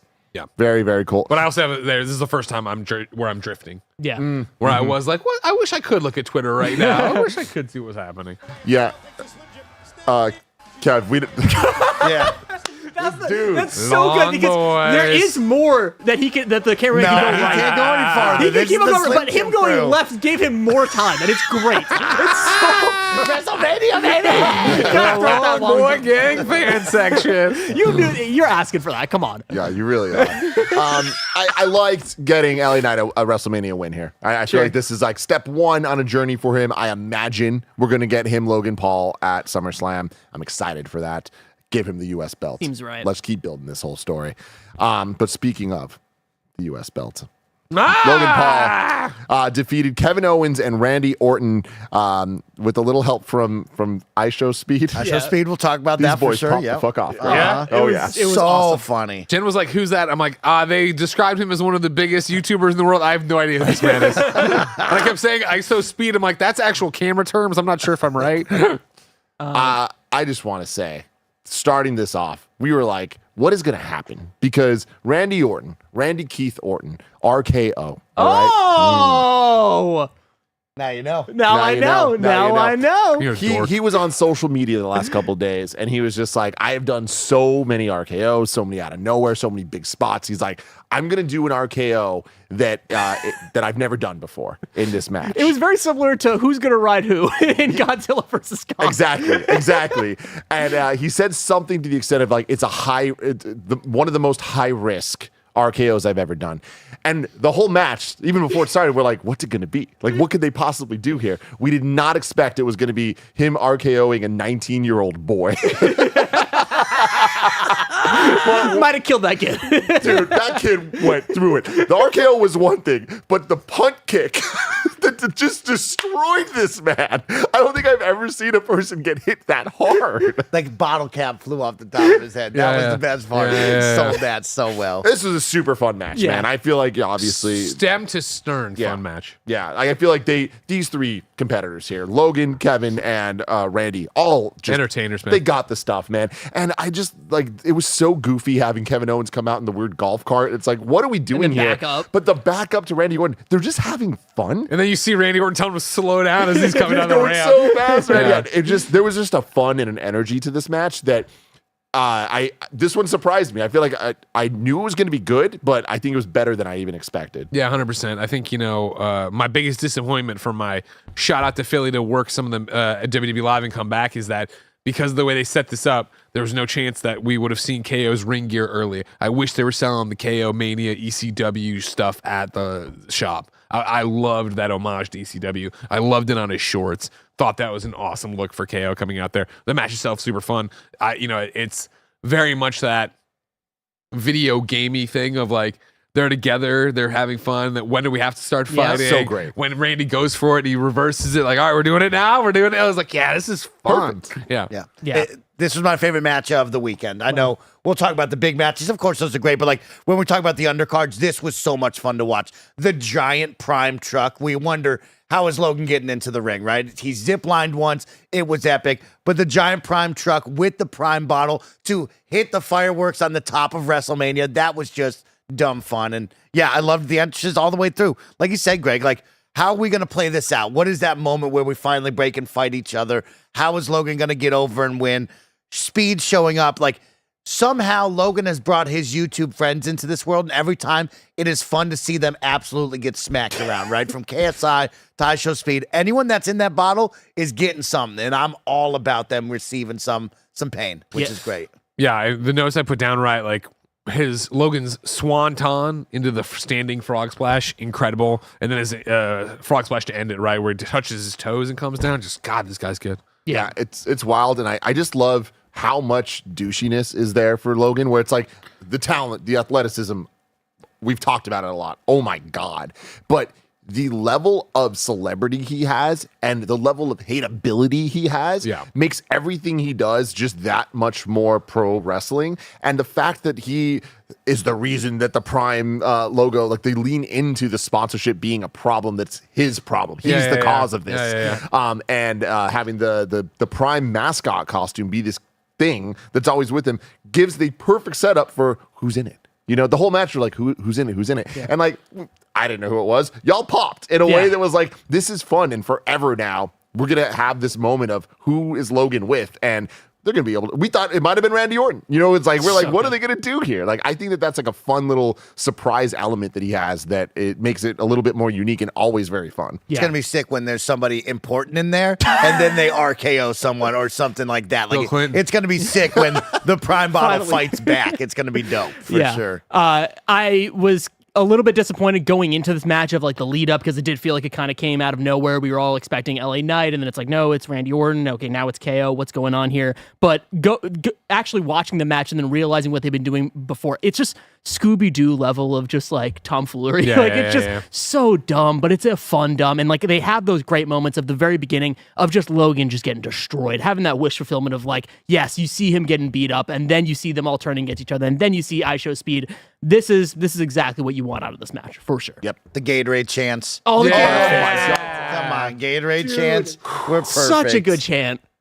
So great. And then we get to the second to last match of the night. Bayley defeats Io Sky to become the new women's champion. My sole bullet point: Bailey equals Egyptian? Weird. Hey, you haven't been to this park yet. You haven't been to the San Jose park. I did Google it. It is an Egyptian museum that has like a nice little like park area inside. That must be what it is. But it was very odd. We all had our question marks about it. And I told Tim, I said, here's the deal. If you're ever going to have wings as a costume, they better look fucking perfect when you walk out. Like, they cannot be half crooked, one falling off. Like, if I'm that person in the back, that thing is strapped to you so tight that there's no way it's coming out not looking good. But you know who had a great entrance? Io Sky's entrance. Absolutely crushed on those big screens, going all across with the hair flips. Sick. Nasty. Lit. Go for it. I sent this to you on Instagram, but I don't know if you checked your DMs. I didn't see it. Bailey put up a post, I guess 3 days ago, so Friday or maybe Saturday morning, that was, I did everything in my power to have my dream WrestleMania entrance this year, but due to some scheduling conflict, it's just not in the stars. Sorry if I got anybody's hopes up. It'll happen one day. It's because she had been teasing Paramore and going back and forth with that. So I wonder how late in the game this thing came through, because it was very weird. That was my end on it. I mean, yeah, and it's very weird to the point of like, man, I hate how Bailey keeps getting screwed with these big moments. And like this, it sucked because I was really looking forward to her face entrance at WrestleMania, and this sucked. Like the Egyptian stuff was such a bad call because at best, people are like, is she Egyptian? That's weird. Like, and at worst, it was like, this doesn't make sense and is not cool. Like, it just felt wrong. Like, everything about it felt wrong. Like, her outfit looked dope, but to Mike's point, like, her actual in-ring outfit I thought was incredible. But the, like, walkout outfit looked a little cheap and just kind of, like, not right. Yeah. It must have been so late moment. You can tell like all of this seems so pieced together last moment of like, hey, Roger, everybody called out on me, big dog. Like, cut me a promo, bro. I've gotten that call a lot of times. That's how this feels right here. That's how this feels. Yeah. As somebody who is not like in the Bailey fan groups, like I'm not, she hasn't gotten to me like that. You know what I mean? Like I was very much an Io Sky, Damage Control, Kabuki Warriors guy. So I was ready. I was ready for Bailey to stun me and be the champion that I can get behind. But this entrance and just generally in the match, I was like, yeah, I'm not really a Bailey guy, sadly. Hair was incredible. Makeup was great. In-ring attire was good, right? When you see Bailey walk in, you're like, you look great here. But everything leading up to that did not feel great and should have hit the mark because I just didn't love it. So that's my biggest problem is like I was looking forward to the entrance so much for Bailey that I was so let down that I was distracted during the match, I think. But it was a good match. Like I feel like this match was the best women's match of Mania. Yeah. And I thought overall very, very solid match. I like that Bailey has that move. I forgot what they kept calling it, the rose plant or something like that. Yeah. I like building that up where I think she's done it before, but like I feel like it's good giving her some like new things to like focus on, and especially as she's champ now, like we'll see where they end up going with this. But match was great. Entrance for her was really lame, but Io Sky's was fucking fire. Yeah, Io Sky is a great villain to have in the ring. Just her, evil cackle. She was great with that. Great. Yeah, I had a great time with this. I agree. I think that this is a better match than Rhea and Becky, in my opinion. But yeah, I enjoyed Rhea Becky more. I don't know why. I've never found the love with Bailey. You know, I miss the NXT and going back, and I've watched documentaries and stuff, but I missed it live. So she's always been something people tell me is great, and I watch it. I respect the skill, obviously, don't get me wrong. But like the match itself, I wasn't in love with. This is one Jen was watching with me. It when Bailey's like, "You were never my friend." She literally turns to me. Jen turns to me, and goes, "Greg," and I'm like, I know. It's not that, but there's this other stuff. You know, it's like I want to believe, but like it's just like in general, I was like, this wasn't the match for me. Yeah.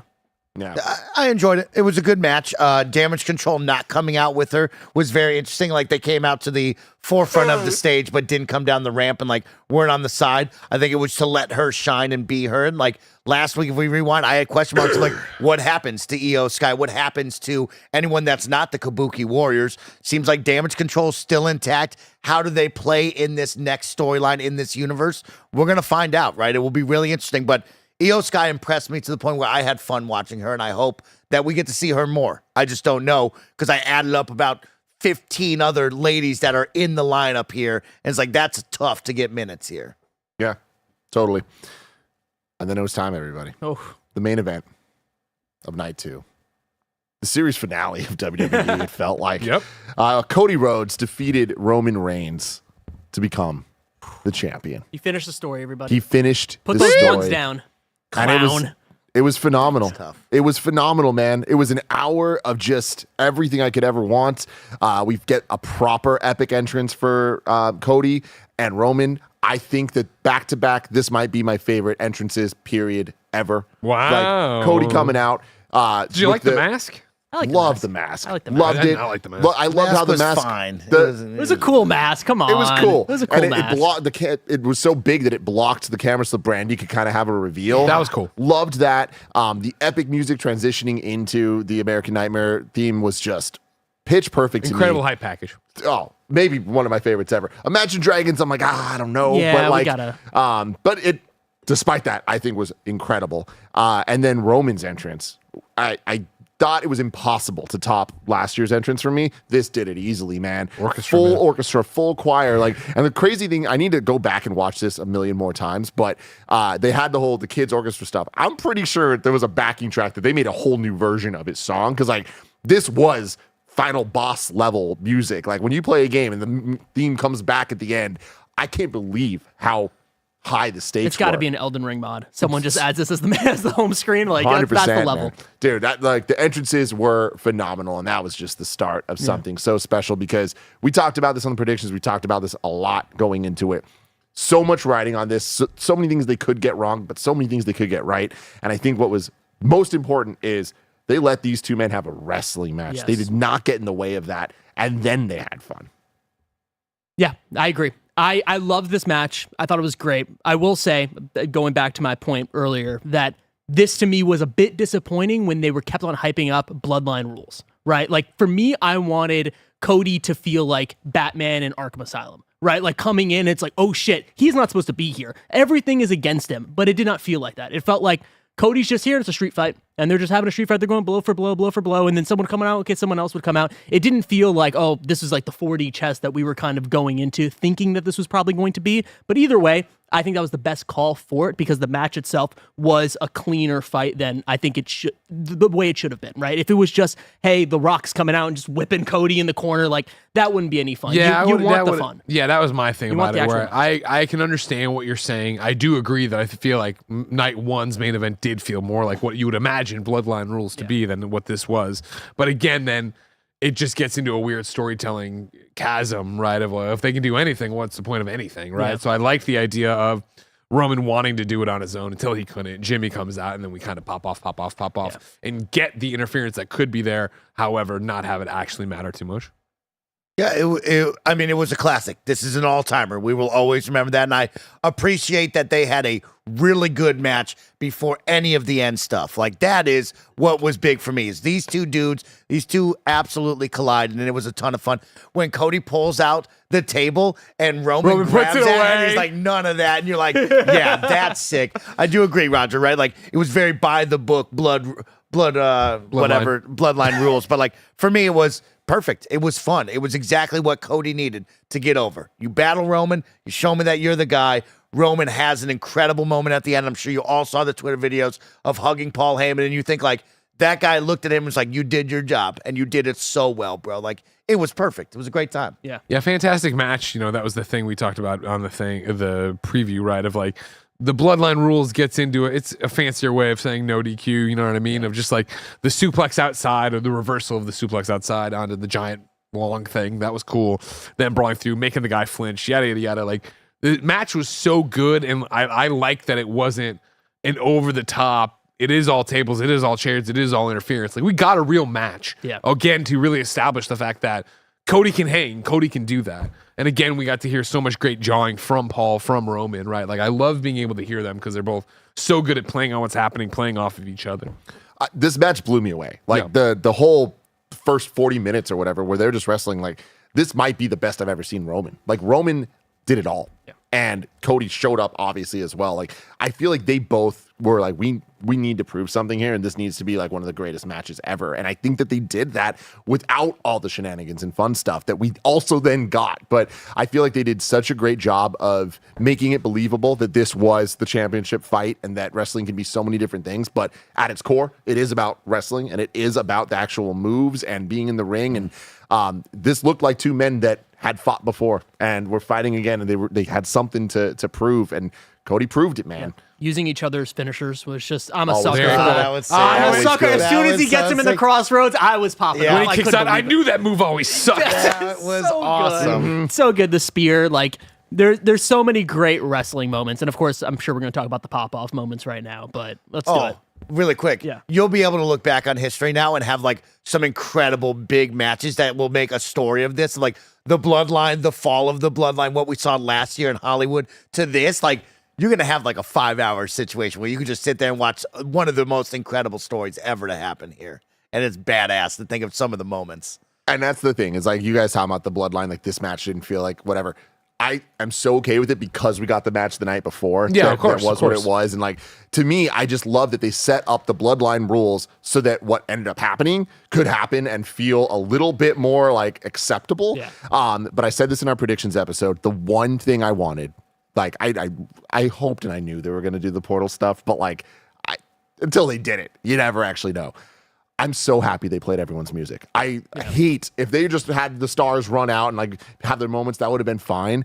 I love that they took this seriously. We're just like, yo, we're going to have these pop-off moments mean so damn much, and to kind of run through it for everybody. Greg, you want to say what happens?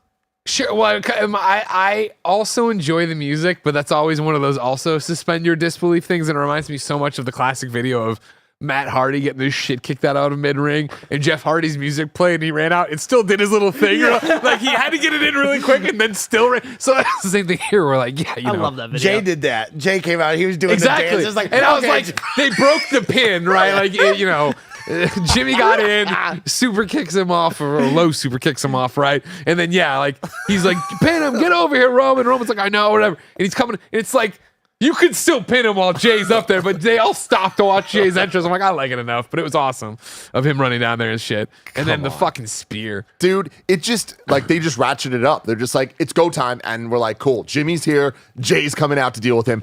Boom, epic spot there just to like get that off the board. Solo comes in, and it's like, are they gonna do it? Are they gonna do it? Yeah. And then John Cena's music hits, and Impossible he comes not to pop for that. running Yeah. out. Oh my god, it was like so fucking exciting, man. I just love the pace at which they did all this stuff. Boom, he comes out. Rock comes out, and it's like, what are they gonna do here? The fear on John Cena's face is so good. We get a standoff between The Rock and John Cena. They do the look to the sides, like, you know what I mean? Shades of Hogan.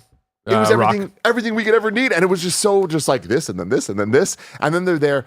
The Shield music hits, and that is something that I don't think any of us expected or thought. And I was like, are they bringing fucking Moxley out? Yeah. Is fucking John Moxley about to come out of the fucking crowd with Seth? And that is something that I think I'm always going to look back on this moment for being even extra special to me, is the genuine surprises. We all thought Stone Cold. We all thought Cena. Like, there was things that we were building towards in our minds.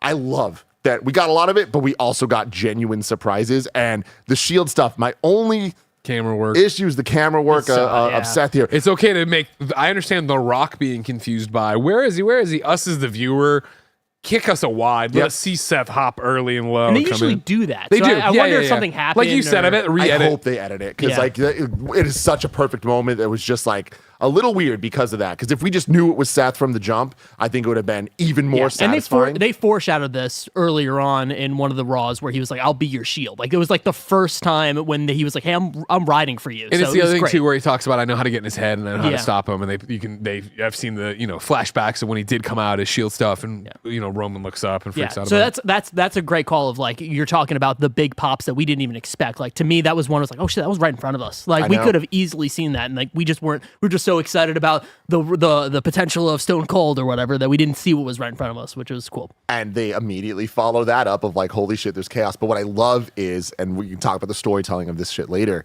Greg was talking about some of it there, about the history of Seth and Roman and the Shield and what that all means. But Roman just immediately stops caring about Cody and just goes straight for Seth and puts Seth down. And it's like, when we were first watching it, it was just like, that's kind of weird. Like, they made Seth look really stupid. But when you think about it in the context of he's the Shield. It's it is just- exactly how Seth turned on Roman. Yeah, when Roman was down like that. it's so beautiful. It's so good. And so all that's happening, and The Rock's here. And it's like, who's going to deal with this? Like, how are we going to possibly freaking go? The gong hits. Yeah. And it's the fucking Taker. What? It was a great pop off moment. I will say, I don't think we needed it. I don't think we needed The Undertaker. It just felt to me, at the very least, like a little bit so out of left field that I'm like, okay, well, it's a little too much for me. That was a step too far for me. It should have been Stone Cold. Absolutely. We get it. It should have been Stone Cold simply because of the Stone sense. Cold Rock rivalry stuff. Having said that, everyone that came out has history with Roman Reigns. Roman Reigns is one of the only people to beat Undertaker at WrestleMania. So it's like there is that history there. And at the end of the day, it's WrestleMania. Like, and especially if we're gonna have this big pop-off stuff. But I would have loved to get both. I would have loved Stone Cold come out, Stone Cold and The Rock deal with each other. I loved using the Undertaker's gong and the lights going out to clear the ring. Yeah. Amazing stuff. But yeah, just Stone Cold, Greg. Stone Cold. That was what I texted you, right? Where I was like, I don't care what amount of money Stone Cold was asking for, give it to him. Because it was just that thing, especially for us as long-term fans, us as people who read all the predictions and get into this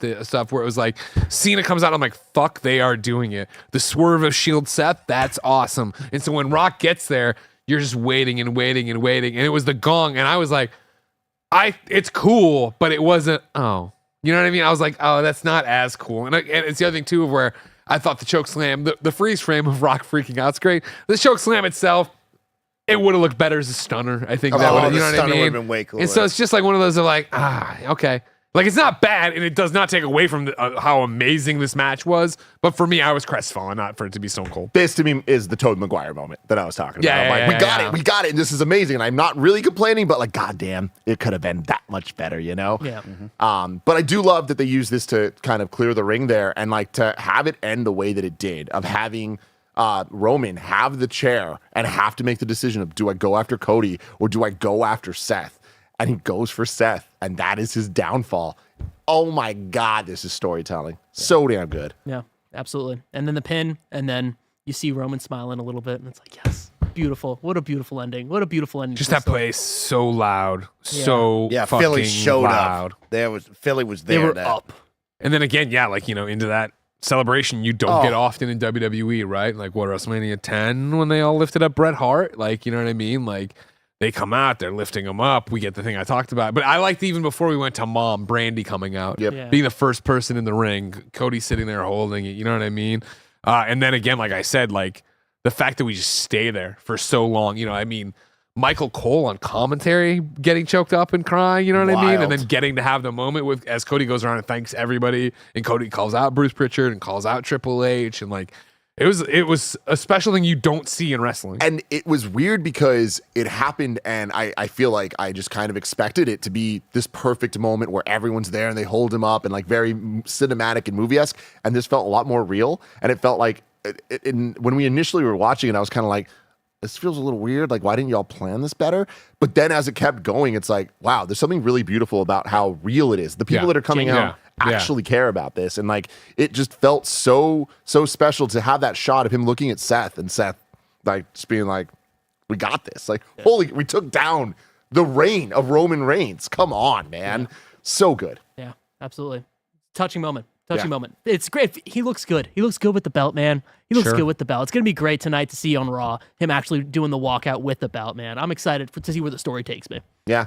I mean, that's the thing. This is the beginning of his story now, right? He finished the story that he had to do, but man, so special, so incredible. Can't wait to see where we go from here. I want to live in the moment one more second. I sent out Kevin, I just sent you the Samantha Irvin reaction. If you want to play that with audio up and let people see. And then I'm also going to send through the hug that we talked about earlier. Yeah. But for Samantha first, because the chat was popping off, and it is such a beautiful moment of her calling this.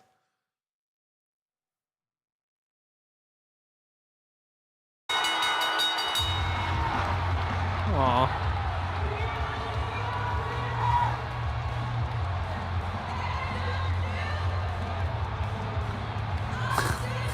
She's the best.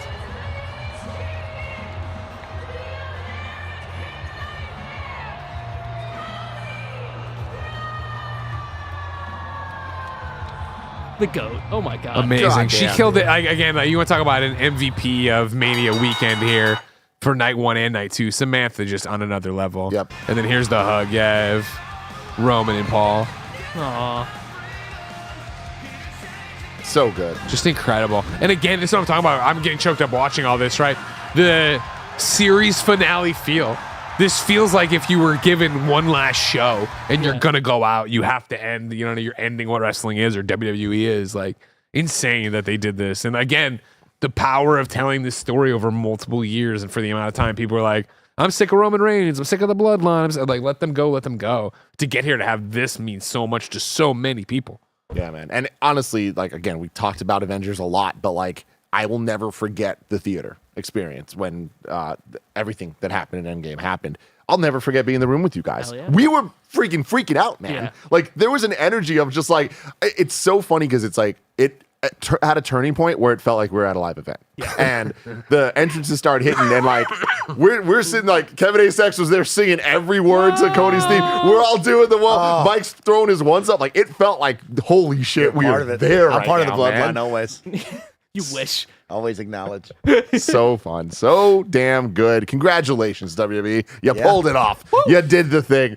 Let us know in the comments below what you thought of WrestleMania 40, where you think they might be going tonight on Raw. You think Stone Cold shows up tonight? I like to do that every once in a while. Yeah, we'll see. I hope not. Yeah, there's always that. Why the fuck weren't you there last night? We'll see. My car's so Anyway. old. It broke down. It was 21 years old. But until next time, it's been our pleasure to serve you.